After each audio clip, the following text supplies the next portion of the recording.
Why has Tyronn Lue stepped down temporarily as the Cavs coach? What does this mean to the title hopes in Cleveland? Did you see the biggest upset in March Madness history? The only question left is, say it with me, you win. Hey sports fans, Coach Nick here, and welcome to the B-Ball Breakdown Emergency Podcast / live Periscope show. As always, I'm joined by Dave Dufour at Dave Dufour NBA to talk a little bit about what's going on in Cleveland. If you would have thought at this point they've had enough. There's been enough turmoil in Cleveland, but Dave, another thing happened today. What's breaking down? What's the news right now? Well, I mean, before we start, we all want to wish Tyronn Lue fast recovery from whatever the problem is. Apparently this has been going on all season. Last night was the third night that he had to leave a game early due to some health problems. And then, of course, the report came out today that this has kind of been something he's fighting all season. Steve Clifford missed time, and one of the big causes of that was lack of sleep. I mean, sleep deprivation is a killer, literally. Like, it can put you in the ground early. So yeah, it's important to get that stuff straight. But yeah, man, the Cavaliers have had quite a drama-filled season, and this is just one more thing. And man, it just never stops for them. Yeah, and this actually goes back potentially to last season as well. In March 2017, he missed a game due to vertigo, which could very well be related to anxiety or dizziness or, not really your heart not functioning properly. The only thing that's concerning to me right now is that they've done tests apparently, and they've been well aware of it for a long time and don't seem to have an answer. And that's usually at this point with the medical science the way it is now, you'd have some idea of what's going on. So I guess that also leads you to believe that perhaps it is more of an anxiety thing than actual, heart muscle valve issues. Yeah, I mean, that's the hope, right? Like, I mean, you want it to be the simplest problem to solve, and you would think that anxiety might be the easiest of any of those. But yeah, I mean, I'm not going to sit here and speculate on what it is, but what I will say is that hopefully he recovers quickly because the playoffs are fast approaching, but also for him. Absolutely. Well, let's go over a couple of things in the past that they've been talking about. They mentioned 3 times he's had issues this year. So it's December 21st versus Chicago. He actually addressed reporters at 5:15 before the game, a 7 o'clock game, just like no signs of anything or illness or anything, via Joe Varden of Cleveland.com, friend of the breakdown. And then all of a sudden, 10 minutes before the game, they announced he wouldn't coach and Larry Drew would take over. So those are the weird things that happen where I guess it can grip you at any time. Terry Pluto, who's also a writer, kind of a beat writer for the Cavs, had said, quote, Tyronn Lue has not been himself for most of the season. You simply need to listen to some of his interviews over the last several months. You could hear the weariness in the voice of the Cleveland Cavaliers coach, end quote. So, obviously the guys who are covering the team day to day have probably been noticing that there's been a little bit something off with him, low energy, and just, something missing from him, who's, a very young guy, former pro athlete. So, and then February 6th, during the Orlando Magic game, he left during the second quarter and didn't come back. And then we had, I guess, last night, is that the schedule of events here? Was it last night when he left? Yeah, it was last night. So last night again. Now, in between all of that, we did have a public lashing out of LeBron against Lue that we saw against the Blazers. Sure. Now, I'm sorry, my whole timeline screwed up. Is that was not last night's game, though? No, that was a few nights ago. A few nights ago. So in the background of all the things that are going on with Lue and his health, we also have, obviously, some issues going on between LeBron and Lue from a coaching perspective. I mean, I'm not going to speculate there either. I think in the heat of battle, so to speak, you have those sorts of things. This isn't the first time we've seen, a coach and a player get into it, and it won't be the last. And so, I don't know if there are real problems behind the scenes or if this was just a one-off. We haven't seen stuff like this often, and LeBron is very good about, I think if LeBron has a little bit of a distaste for a coach, he's been pretty good about not showing it. So, it could be a thing. It might not. It's tough to tell. But obviously this season has not gone the way that anyone associated with Cleveland Cavaliers has wanted it to go. And that started with Kyrie Irving being traded. I think it just has to be said. And, what he did for that team the last few seasons was just so important. and they don't have that guy that can go out there and get you buckets. And when you need them, it's all LeBron now, and it's tough, man. The NBA just doesn't. This is not 1987 NBA where one guy can win you a game. You need the other guys to step up. Defenses are too advanced, so LeBron's frustration, it might be warranted, and also some of this might be on LeBron. I don't know. There are some issues with the way they play, in particular on defense. But we'll see what happens in a month when the playoffs are rolling. This is the first time I really feel like they're vulnerable. Right. Well, do we want to talk about Larry Drew as a coach for a second? Sure. I've always had issues with him. I quite frankly, I felt like his teams never really played like really well-oiled machines, really good teams. The Atlanta years were frustrating for me. And by the way, a lot of that had to do for some reason with Jamal Crawford. I couldn't sort of not see his issues on defense for so much of those games. That just drove me crazy. Like, why isn't someone doing something about that? But either way, I don't think his team's right. He's sort of struggled wherever he's gone, and he's hung on. Now, again, the way he got treated in Milwaukee was unconscionable. It should never happen to a head coach. And if we don't remember, that was Jason Kidd basically stealing his job and kind of getting it before Larry Drew even knew he was fired. Just terrible stuff. But at the very least, when we're looking at his record and the way his team's played, I always felt like that. I don't think that he's going to come in and have these ideas that are going to change anything. Yeah, when you have something like this happen, you wouldn't expect a big sea change anyway.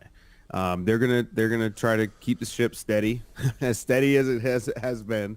They're gonna try to keep it steady and keep the status quo. And I think that's what you want. You should be working on chemistry at this point for this team, especially. So many new players, 4 new guys in the rotation.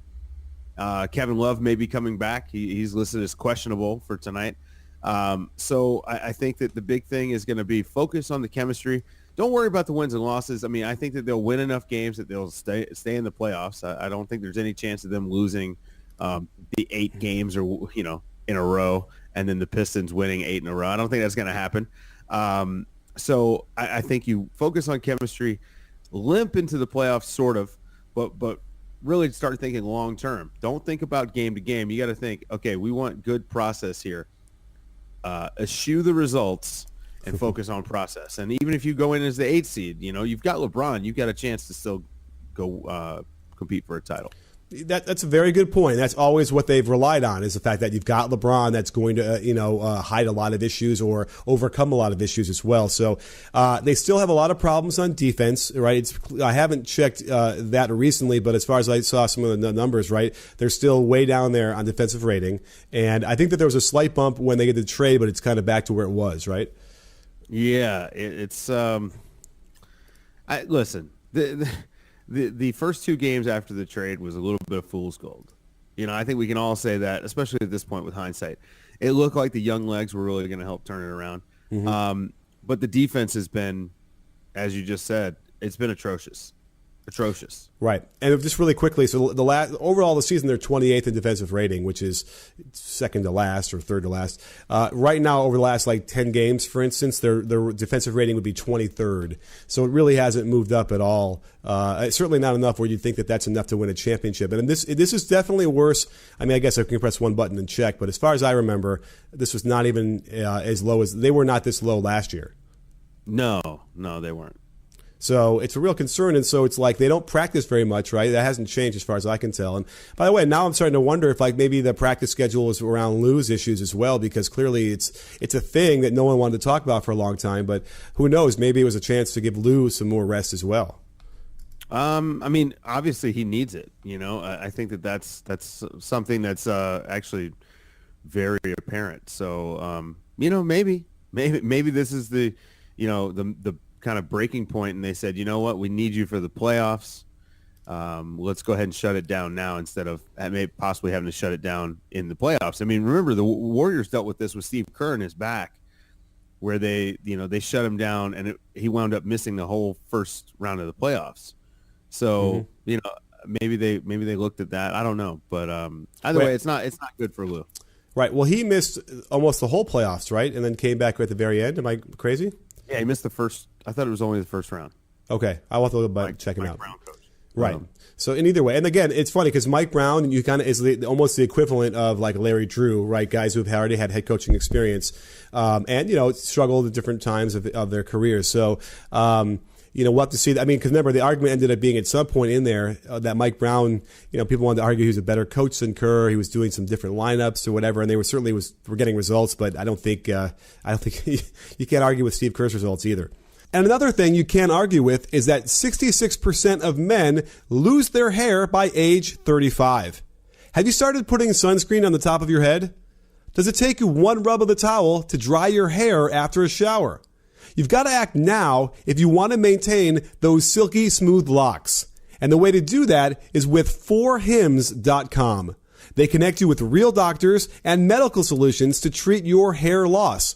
It's really easy, and you don't have to have that awkward scene in a doctor's office where they have you bend over and cough. That's the wrong ailment, but you get the picture. Head on over to 4hims.com. That's FORHIMS.com. Answer a few questions, and their doctors will review and get you what you need to stop that hair loss.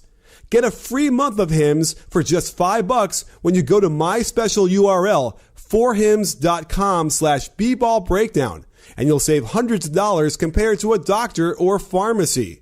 So head over to 4hims.com/bballbreakdown and keep that hair where it belongs, out of your ears and nose and back on the top of your head. Friend of the breakdown, or best friend of the breakdown, Adam Stanko is out here on the comments saying that we could argue it started with the way when David Griffin's departure happened, and I think that that's also something where they're going to end up realizing that they had a guy that could really keep the culture the way they wanted to be with David Griffin in the GM spot. Yeah, absolutely. I think that's a relevant point to make. I mean, that directly led to the Kyrie Irving trade. If you've listened to any of Griff's interviews, I mean, he's been very upfront about the fact that he didn't actually want to trade Kyrie, but everything is on the table. Mm-hmm. If you're a good GM, you're exploring options. You know the value of every player on your team, and that sometimes means you're making calls about them. So, you're doing your due diligence. And but I don't think Griff, according to the interviews, and I have nothing else to go on, but I don't think he ever planned to trade Kyrie unless they were blown away or unless Kyrie actually wanted to be traded. And it seems like that button was sort of pushed when Griff was sort of pushed out. Right. And I think it's proved accurate, where I think Griffin understood that it's going to be very hard for LeBron without that really strong second scorer like a Kyrie. And by the way, Kyrie is, elite. He's got to be a top, whatever he is, guard and scoring at least the ball on ISOs and what have you. So they don't have that anymore, right? There's no one that will take that role. And so that's probably the biggest issue they're going to have going forward is that, unless they suddenly change it to a motion offense where LeBron's gravity is now pulling guys all over the place on motion, who's going to be that guy? Rodney Hood, Jordan Clarkson? I don't know. I mean, I was really hopeful that Rodney Hood was going to come there and turn it on. I'm a big Rodney Hood guy, but it seems like it's the same old story that we've seen coming out of Utah, the injury stuff, not playing through smaller injuries. And I'm not going to hate on that because, this guy's a professional athlete, and if he's not comfortable playing a little dinged up, that's not my call, that's his. George Hill hasn't really done a ton. I would love to see Jordan Clarkson be able to turn it on the way he did in the first few games for them, but it's inconsistent. Now, Kevin Love coming back is going to change this for them. It's gonna give them one more player who's solid in the rotation. Kevin Love's defense, while much maligned, has improved greatly, and you and I have talked quite a bit about that. His positioning, he's gotten smarter as a defender. The effort level was already there. His issue is that he's got real athletic limitations, and so he has done about as much as you can do to overcome those limitations. So that will help. Tristan Thompson being out, it helps the starting lineup, but it doesn't necessarily help the bench. So they've got some big issues, but at the end of the day, they still have LeBron, and everyone I talk to, that's what they bring up. Hey, LeBron's still LeBron. I can't trust the Raptors because LeBron is still LeBron. I can't trust the Celtics because LeBron's still LeBron. And they're not wrong. They're not wrong. The guy's been to 7 straight finals. And he's playing probably better than he ever had, at least offensively, right? His numbers and the way he's playing right now are better than we've ever seen him. It's really, if you ever want to get to the Michael Jordan, LeBron argument, like this might be the strongest case, is that the guy, 15, whatever he is, how many years is he in the league now? 15 years in the league is actually like playing as well as he ever has. And that's sort of a great argument for him. It's unbelievable. I mean, that dunk he had on Nurkic the other night was it literally, I almost dropped my phone out of fear. Yeah, it was insane. And the guy, he's not getting any dumber either. Right. He's only getting smarter. He was already, one of the smartest basketball players of all time when he started this finals run. And now it's like he's got basketball mastered, and he has the regular season mastered as well. And we talk a lot about his defense, and granted, his defense has been bad. The effort just isn't there. I mean, he's very good at pointing when guys are shooting. But we all know what this is about for LeBron. This is about the postseason. If LeBron wanted to go out and average a 40-point triple-double during the regular season, guess what? He could do it. And he could do it in the flow of the game. But that's not what this is about. And this is all about keeping his body healthy, getting his teammates ready for the postseason. And we've never seen a guy who works this way, which is why it's so hard for all of us to comment on it. I've actually stopped talking about LeBron's terrible defense. Yeah. I mean, listen, by the way, if we're ever wondering what his role is going to be as far as the coaching goes, with Larry Drew at the head of the bench, I don't think there's a question that we're going to see a lot more of LeBron, wanting to do things and change things and substitute and call timeouts. I have a feeling we're going to see more of that. I don't think Larry Drew is the guy who's going to fight back against that, or maybe they're on the same page. Maybe they already, there's a symbiosis there where they're going to end up having the same ideas. But really quickly, Diesel G Buckets asked, did they say it was a mental thing for Tyronn or a heart and muscle problem? Well, they basically say that he's been having heart or chest pains. So it definitely is manifesting itself as a physical pain. But obviously you do all the workup. There's a lot of tests you can do that should give you a pretty good indication of whether or not your heart is functioning properly. And apparently that's not the issue. So then you go to the next level with like lack of sleep, anxiety, other things like that, which is kind of interesting because we've now seen, Kevin Love is experiencing the same thing. And it's something in the water. I don't know. Yeah, I mean, again, man, like the NBA is kind of it's a stressful lifestyle as it is, and especially for coaches. Jeannie Buss talked about how the training staff is actually, the coaches fall under their purview as well for the Lakers, and it's very important that the training staff is monitoring the coaches' sleep, what they're eating, and all these things. I think that's going to be something we see go league wide. I mean, I know there are other teams that do it, the Spurs, probably the Warriors, I imagine, because, they are light years ahead of everyone else. And they think about these sorts of things. But I don't know if Cleveland does that. I haven't heard. I'm not saying that they don't. Mm-hmm. But I think that's something that we all need to take into consideration. While they don't take the physical toll of playing the games night in and night out, coaches put in more hours. So they take the physical toll from the sleep deprivation, from the just work. Work is stressful in and of itself. They don't get rest days. Right. Coaches don't, like on days without practice or without shoot around, coaches are working. They're studying film. They're looking at talking to the advanced scouts. They're doing all these sorts of things. So they don't take days off. Right. But by the way, I hope if you're a coach out there, I hope you're listening. I think there are ways now, especially with technology, that we can overcome a lot of the issues that just took a lot more time to go through stuff back in the day. And I almost feel like there's probably a way you can do it where it isn't going to kill you, right? There's a way where we can get more efficient with the way we're breaking down stuff and know what we're looking for. Absolutely. And I hope that continues to go, because it's like, that synergy and other things we have now, you can isolate the things you want rather than have to watch, a 500 clips to find the 10 you're looking for. So that could very well be a new thing. You know what I'll say, though? I think a large part of this is, that's the way it was always done. Like mm-hmm. Tom Thibodeau, famously, Jimmy Butler was trying to beat him to the gym and could not do it. And he finally figured out Tom Thibodeau just spent the night at the gym a lot and would sleep in his office. And again, this is that, the perception of being a hard worker is so important to some people. And honestly, a lot of people in the league feel that way. If they think you're a hard worker, whether you produce results or not doesn't matter. Whether your process is good or not doesn't matter. But if they think you're working hard, then they care about that. And for me, I prefer working smart. I would rather a guy can get, if you can get the same amount of work done in 20 minutes that it takes someone else an hour, I'm going with you because you're going to be more efficient. Now, there's an argument to be made. You might make more mistakes, but in basketball, it's you've got a lot of checks and balances. So. Right. And also it's like, coming from me where all I do is stare at footage all day, every day. And I used to, in the last couple of years, I've adjusted the way I do it because I get so burned out around this time that I couldn't even think straight. Like you could go back on Twitter. There were moments like in the spring where I'm just confused and lost and I can't get my mind straight on anything. So I've been able to adjust a little bit the way I do it. And I've been able to spend a lot more dinners with my family. And that whole thing that's really important. And I know that it's equally important, if not more, for NBA coaches who are on those sidelines because they're traveling as well. So, I think that there's a way to do it where, the old school. I think about Moneyball, that movie when they're sitting around the table and they're talking. All those scouts are talking that nonsense about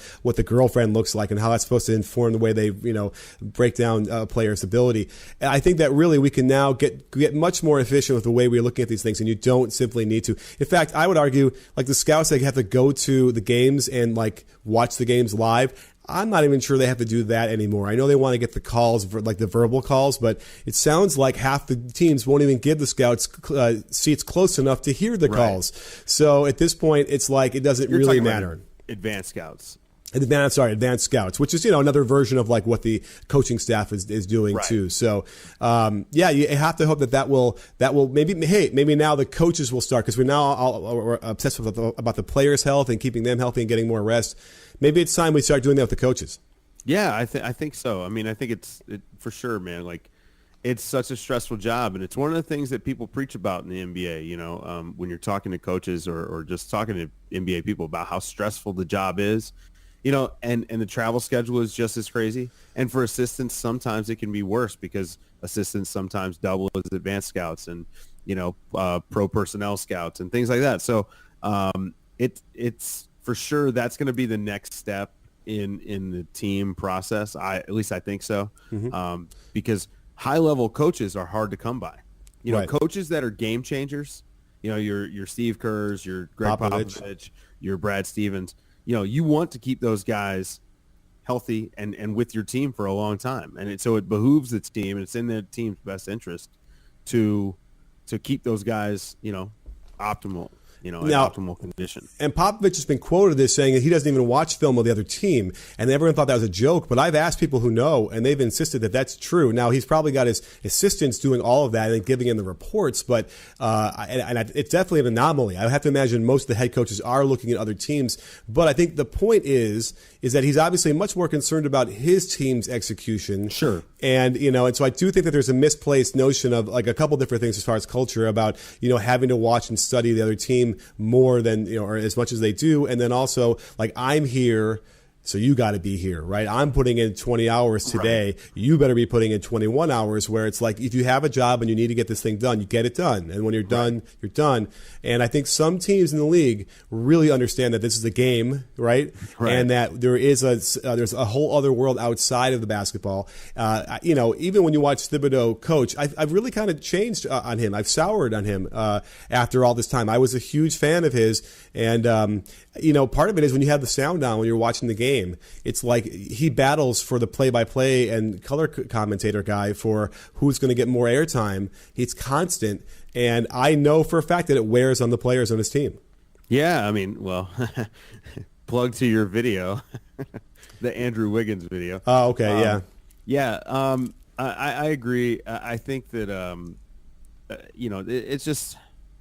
it just stinks that we are at the point where we haven't caught up with the work-life balance for coaches yet. And this is all sports. This is not unique to basketball. Football is famously the same way. And you're seen as lazy if you don't want to just spend 20 hours in the gym. And that's not healthy for anybody. Yeah. Right. Well, listen, Should we talk a little bit about Virginia and that upset, the all-time greatest upset of all time? I didn't Friday? watch it. You didn't watch it? Are you kidding? I haven't watched any tournament games. Oh, my goodness. College basketball is unwatchable, Nick. It just is unwatchable. The rules are terrible. The coaches overcoach, micromanage. There's not much creativity. And, Jaren Jackson Jr., who's going to be a top 7 pick, right, at worst. He played 15 minutes in that Michigan State game yesterday. I'm sorry, man. I just can't. I cannot abide it, and it's horrific. And I'll go back and I'll watch guys that are going to be drafted, but man, college basketball is not great. Now I hear that UMBC kind of had a pace and space sort of offense, and so maybe that would have been fun to watch. But yeah, I'm not down with zone, and I'm not down with all this other stuff. So right. Not boring. Well, I will throw this out there. Okay, I'm always cheering for the underdog. So if you haven't figured that out, I'm generally biased in favor of the underdog, no matter what. I just love that story. I love to watch David versus Goliath, and so I watched the second half of the game because it was 21-all, which is it must have been an awful first half. In fact, I've watched the first half of the first half. And really quickly, and we could talk about sort of more strategically. So Virginia was number 1 all season long. And I know they lost their 6th man who's a good scorer, but they run a thing called movers and blockers. That's the offense. And all you have to know about it is that if you're a blocker, it sucks. It's like it's the worst all-time position because it's all you are doing is setting screens. Now, every once in a while, after you set a screen, you can open up and you duck in. They'll throw you the ball down low and you put it in. But man, I have a possession after possession, which we're going to show today in the video breakdown I'm going to do, of a guy. He literally sets 4 screens in a row on offense, and that's it. It's got to be the most boring, horrible position to play in. Especially 1940s basketball, Nick. Yeah, we're in positionless basketball where at least guys should be able to touch the ball a little bit. And I swear it's like this guy never touches, And by the way, as soon as they touch it, boom, they pass it right back out. So it's terrible. Now, but here's the worst part about it, not even amongst that, because you might get some guys who are like, hey, me like my role, will not worry about passing or not worrying about shooting. But, and by the way, it's not even worrying about shooting. It's worrying about looking at the damn basket when you have the ball. This isn't looking at it. So, but here's what it is. You now have 2 bigs who are hovering around the blocks on both sides at all times. How are you supposed to drive when you have that alignment almost the entire time in a possession? You aren't, Nick. That's the thing. From what I understand, because I asked, how the best team in college basketball lost to, UMBC, and everyone told me that they weren't the best team in college basketball. They run a 1940s offense, which movers and blockers definitely is. I mean, you see that at the high school level. Come on, man. College basketball sucks. Yeah. And by the way, and I don't know if you said it in your little diatribe about college basketball, but the thing I take away the most from watching these games is how bad the refereeing is. Oh, man, it's horrific. And, the part of it is the charge rule needs to just go away. The only person that should be able to draw a charge is the primary defender. If you slide in from out of the play, it should just be a blocking foul every single time. But college basketball rewards that. And not only is it just bad for the sport, it's dangerous. Yeah. I hate it. Right. I hate it. Right. And here's the thing. It's a rule, so you might as well. That's what they do. It's a rule we're allowed to do. We should do it. But so that's why we should get rid of that rule, right? Just don't make it be a thing where anyone would be trying to do. And again, it's such a hard call to make anyway. These refs are not good at it as it is. And so just get rid of it. Let it be a charge if you're guarding the guy. Now, again, that's a little bit harder to deal with. Perhaps you got some more training, but at least try that. So you get all the arm bars and all the push-offs could get called, because that's still an offensive foul. And if I'm guarding you and you jump into me, great, that's an offensive foul as well. But we saw some stuff even last night in the UMBC game against Kansas State, that were terrible. Now, I don't think Kansas State was going to lose that game either way, but man, it stayed close. And UMBC's offense is terrible in the half court. And it was really weird. They won on transition, and then Virginia could not get back, and they were spacing the 3-point line and hitting it, and then they were trying to close out and get for layups, and then Virginia panicked because once they went down by about 12 with 10 minutes to go, they kind of realized they're like, crap, we're not going to be able to score 12 more points. Or we're not going to score 20 more points. Yeah, with that offense, you're lucky to score 12 points total. Yeah, so they started trapping randomly on the wing, And it was like, even the 16th seed in the tournament can handle a trap when they come running at you from the top and hit the short roll, and then it's a fast break in the half court. So, they kept cutting to Tony Bennett, who is, Tony Bennett's the best college coach in the country, I'd imagine. And you could see on his face, and that was the one thing was, you could see sort of the panic, the masked panic, and I'm sure the players saw that as well. And I don't think you'd want to have it be like anger. You don't want to project anger and do that. But they definitely they were all feeding off of the same feeling of like, we can't do anything. We don't know what we're supposed to do. We've never been in a situation before, and it just rolled downhill from there. I'm sorry, man, but how can a guy be the best coach in college basketball running that offense? Right. Well, and then, by the way, they're probably like offensive rating is off the chart, right? I don't even know. We should look, but I bet you, right? They were a terrible offense. Oh, they were? Okay. Yeah. And you're right. It's all triple threat. It's all like catch, rip through, look. And, and by the way, okay, so it is an issue. The offense I hate. Now, we can get into the pack line defense. And I don't like the pack line. People, there's arguments for the pack line, but here's the problem, I think, with pack line.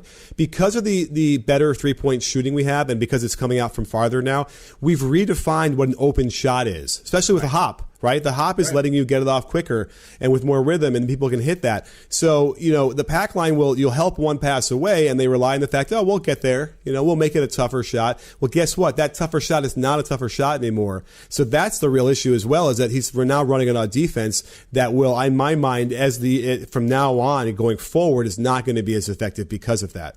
Well, and think about Syracuse. They literally give up an open shot 1 foot behind the line. This speaks to college coaches not picking up on the fact that is still a good shot.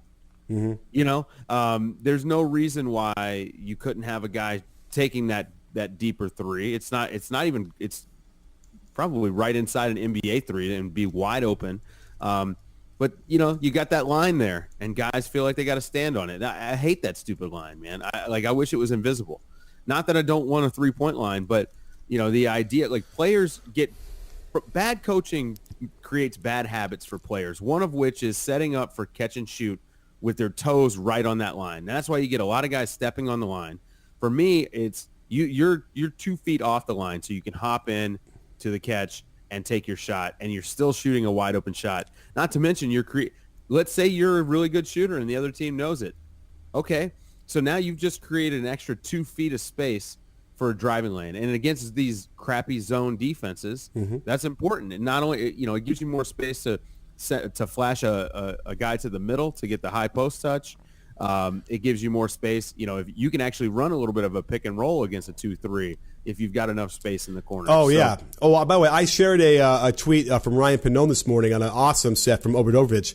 I don't know if you saw it on Twitter, where the two wings cross each other. One sets an inside ball screen on the one guard on the 2-3. The other guy sets an inside ball screen on the other, basically creating like a Moses going through the Red Sea. And the penetrating guard gets right in the middle, and it's a layup or a wide open three. It was amazing. Love that. You could picture that. If not, check my timeline. You can definitely ball screen all day on a 2-3 zone. Let's go crazy, because I want to light up zones. I want to light up. You know what I want to light up? I want to light up the freaking college coaches who don't know how to attack a zone. Can we go there? Yeah. Michigan State yesterday, from what I understand. I mean, I saw like 5 minutes of that game because I was sitting having a margarita. All right. Yeah. And I didn't see one elbow touch. I didn't see one guy flash to the elbow. Nothing. Okay. Not once. So elbow is the big one, but how about this? Even easier. What I call the slot, they changed the slot now. Now it's above, like it's the elbow and above. The slot to me was, the short corner, like right outside the lane along the baseline, behind the backboard. That's where you need to have a guy there to pin that forward in the 2-3 down closer to the basket, because if he comes out to that wing and then you just a quick boom to the slot area, what I call a slot, or the short corner, and now you got a layup or a very good shot out of that. So it's very frustrating to me that I watched 2 or 3 games. Not once in like 10 possessions in a row was I watching these did they ever see a guy get to that spot, and so the zone just keeps moving up and knocking the offense back, and the clock is now running down. They're taking bad shots. It really is a mind-boggling thing to me that at the D1 level, I'm seeing multiple teams have no idea how to properly attack a zone. Yeah, having a guy in that dunker spot would just be huge. And the other thing is, man, like run a screen against the zone, like run a ball screen against a high 2-3. Try to pull them out. It's just, I don't know, man. College coaching, and I know I rail about this a lot. It just lacks creativity for the most part, man. And the guys that are creative are at schools where they can't get the bodies to compete, because at the end of the day, the reason that your Dukes, your Kentuckys, your Michigan States, guys like that, they get the faster horses, and the faster horses are going to win the majority of the races. Whether it has nothing to do with coaching, right? So Kentucky can be a perennial championship contender because he's going to recruit well and get the better players, and that is how good coaches look like good coaches, or what we consider good coaches. Has nothing to do with X's and O's, has nothing to do with development, has nothing to do with any of these game decisions. It's all about how well you can recruit. I mean, look at Arizona. Yeah. Sean Miller's been a hell of a recruiter. Man, I've watched Arizona games, and I cannot understand some of his. He had DeAndre Ayton, who for all intents and purposes is the best big man prospect, I don't know, since Shaq in college basketball. Embiid was, when he was in college, he wasn't as highly touted. Right. And he had him playing the 4 next to another big, which made his defense look a lot worse than it actually is, because he's kind of guarding out of position. And not to mention, you minimize his impact on the offensive end. Yeah. I mean, certainly the results of Sean Miller's, based on the talent he's had, they haven't been equal. Right. So listen, and now he's in trouble. He's fighting this issue now, we've seen, which has been pretty ballsy on his part, because although I guess we don't know if that report is really true that they have him on tape on the phone. So we now must, we have to decide that. But it does seem like, if I'm not mistaken, he's lost a couple of recruits already, right? They've already decommitted? Yeah, they decommitted because there's a lot of questionable, who knows how long he's going to be here. I don't want to sit and speculate on his job or the federal investigation or anything like that. But anyhow, it's a real mess. And I mean, listen, Calipari is the poster child for the mess. And he's smart enough not to talk about money on the phone. He calls it, he'll call it Big ZD or whatever they call it on the phone. But here's the problem I have with Calipari is that he says, okay, you're coming here for 1 year. I'm going to get you in the first round of the draft. So then it's like, I don't have to coach you, because you're only here for a short time. I don't really have time to coach you, so I won't. I don't have to. And that's the biggest cop-out of all time. I think there is time. You got 20 hours in a week. You got several months. There's at least time to teach them how to play. And as a result, all of his guys get in. They're highly talented, but they don't know how to play the damn game for another year or two. Yeah, there's absolutely no development whatsoever. So people forget about John Wall, but John Wall had no idea what he was doing for at least a year and a half in the NBA. It was just a mess. And, he's all over the place. And, again, I don't buy it, this notion of, I don't have enough time to actually coach him. I just think he doesn't want to because it's hard. Yeah, and what's going to be nice is after this summer, when guys can start coming straight to the G League or straight to the NBA, and then we don't have to think about the NCAA. We can let for the love of the game, folks, watch their crappy college basketball, and you and I can focus on the NBA, and maybe we'll watch the G League in March instead of watching March Madness. Yeah, absolutely. I would love to become like a fan of a G League team. That'd be cool. Now, the other thing is, you can argue, well, now maybe college basketball will get better because you're going to have these 4-year players all the time. But guess what? There's only like a dozen one and dones every year anyway, right? I mean, something like that. Maybe, let's just say it's 50. 50? I mean, it's less than 50, right? But there's 400 and whatever D1 teams, right? Everyone's existing the way it used to be, and you still have all these upperclassmen anyway. So it doesn't really affect that many programs. And so, so that's the argument there. That doesn't make sense to me either way. So, so we'll see. I mean, I don't know if the NCAA is going to try and fight that or not. I imagine they will, right? I don't know. How can the NCAA fight it? I don't know. I guess pick up the phone and talk to Adam Silver, but I don't know. It's not Adam Silver. So this is something that the NBA Players Association collectively bargained, right? So they'll sit down and they'll readdress it. I'm assuming this summer with the league, and they'll figure it out. And honestly, like, it seems like from the player standpoint, more and more of them are feeling like you need to get those 18-year-old guys in the league. Right. I agree. I think it's time. I just think the college situation is not tenable anymore. And if you're good enough where you're going to complain that you're not getting paid, which is that's that a very select group is there, just get them out of college basketball to begin with. Yeah. So should we go? What if a guy was really good at sales? He was 18 years old. Would you tell him, no, I'm sorry, you can't get a job in sales. You got to go for a year. Go study I don't know, English 101 for a year, buddy. Well, no. You know what it'd be like? It'd be like, no, you have to make cold calls, on telemarketing for a year before you can do anything else. Let's get some questions. What do you say if we have anything in the Periscope as we wrap this up? So, sure. Someone wants to know why there's an air mattress behind you, and it's also ballsy that you have that. So I said this in the chat. I got friends in town, and we just decided at the last minute to make this a Periscope. So. You couldn't off. Turn around and knock it, slide it over and stuff. So that's cool. I like it. It's a nice little touch. Let's see. If you don't think Calipari is a good joke, then you clearly haven't watched this UK team this season. I think he coach. I know, but don't you think that's so interesting?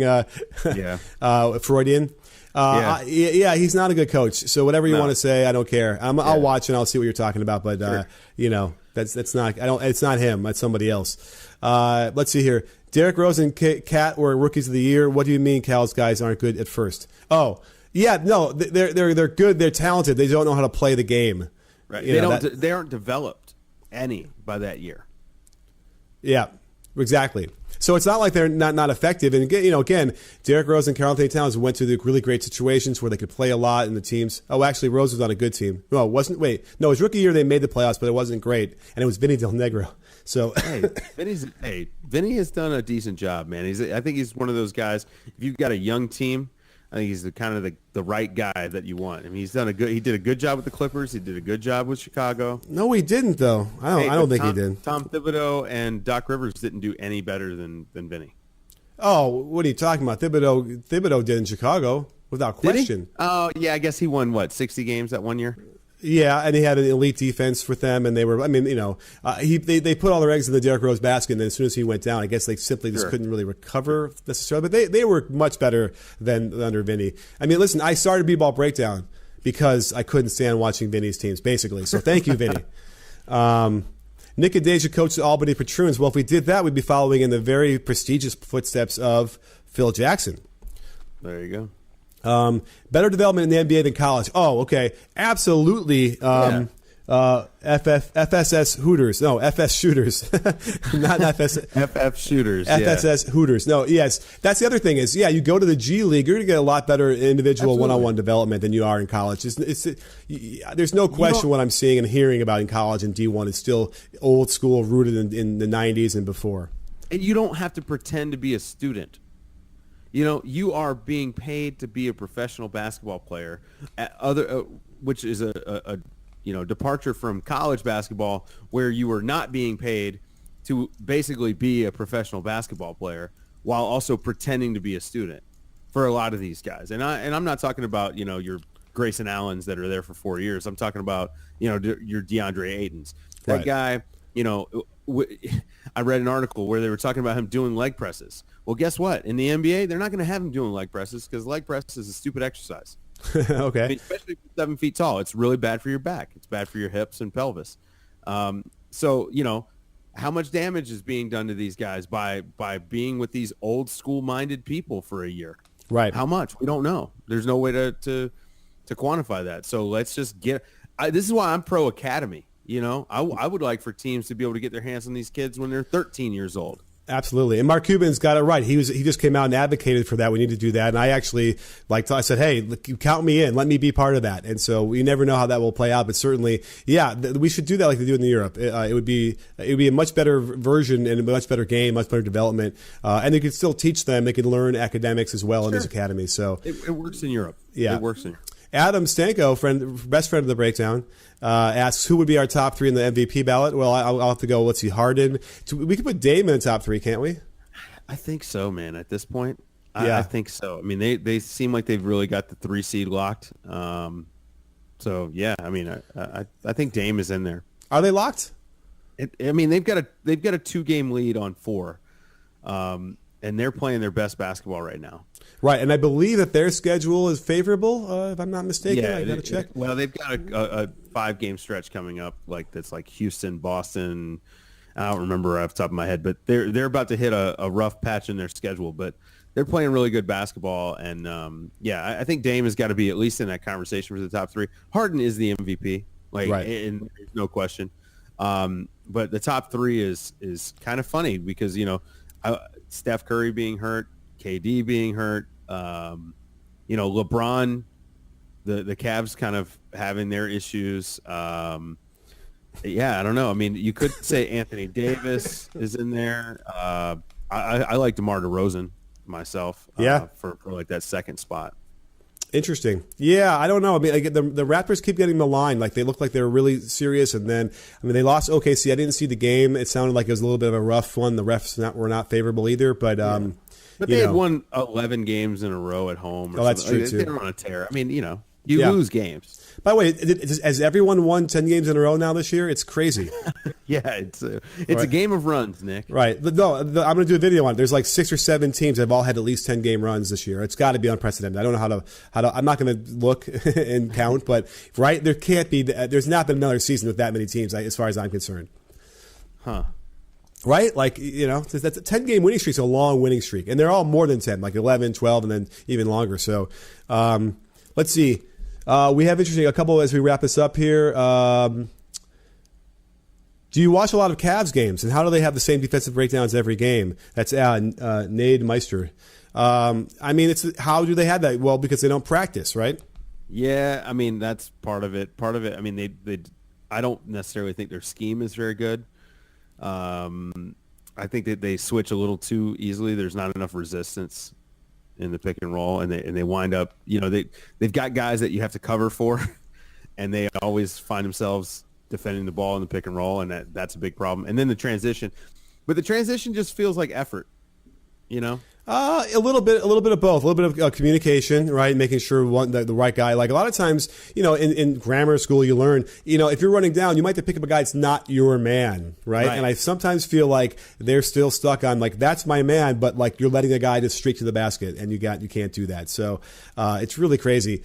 And yes, Shane Ellard, I am hating, I guess, big time from one loss on OKC. But Dave calmed me down after realizing that they're on a long Don't worry, I'm still streak. Team Toronto here. I still have the Raptors going to the finals. I believe. Now, there's a question that came up a couple times about Bates Diop succeeding in the NBA. I don't know who that is. Do you? I haven't looked at him yet. All right, he's not in the top 7. I'm not. I haven't seen any of them. So Ty Mac 32 wants to know: with a healthy-ish Kawhi, can the Spurs scare anyone in the playoffs? Absolutely, they could scare everyone in the playoffs, can't they? Yeah, they're scaring people right now without Kawhi. So I think that for sure. If Kawhi can be back and at 100%, which he's still not back, and we know how the Spurs are, that's a big if. Then yeah, for sure. I mean, they stand to have potentially the best player in the series. So thanks, Tyler. Thanks for the question. Absolutely. Well, you know what, Dave? I think we've hit that time. It is that time. Yeah, it was a spirited podcast. A lot of great stuff. I'm really glad you were available to jump on for the emergency one. Anytime I can crap on college basketball, sign me up. All right, and me too, because man, it's a lot to crap on. So, but we will not crap on you or me or anybody out there that stayed with us during this podcast / Periscope. It was a great conversation. You can check it up on iTunes in a few minutes when I put it up there. So, thanks for coming on the show, Dave. Thank you all for joining us live, and thank you for listening to the podcast if that's where you're listening to. And don't forget, sports fans, at B-Ball Breakdown, we're on a channel where conversation. You in? Are you in, Dave? Yes, I am.